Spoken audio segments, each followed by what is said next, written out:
Во недела наутро, господин Цезар бил човек со навика.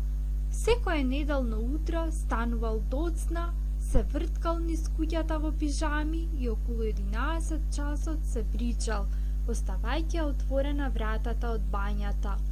Во тој миг го очекувал Франческо.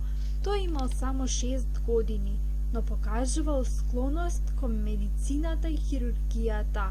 Франческо го зел пакетчето со хидрофилен памук, шишенцето со денатуриран шпирт, пликчето со лепенки, влегол во бањата и седнал на едно столче и чекал.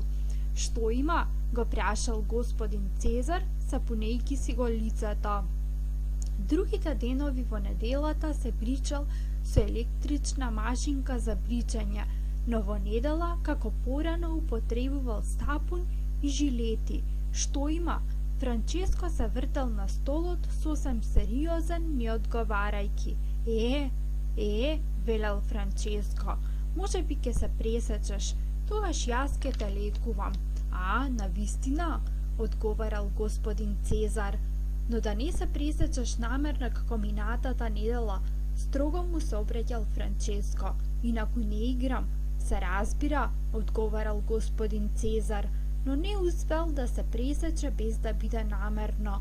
Се мачал да се пресече без да сака, но тоа е тешко, дури невозможно. Се правил да биде невнимателен, но не можел.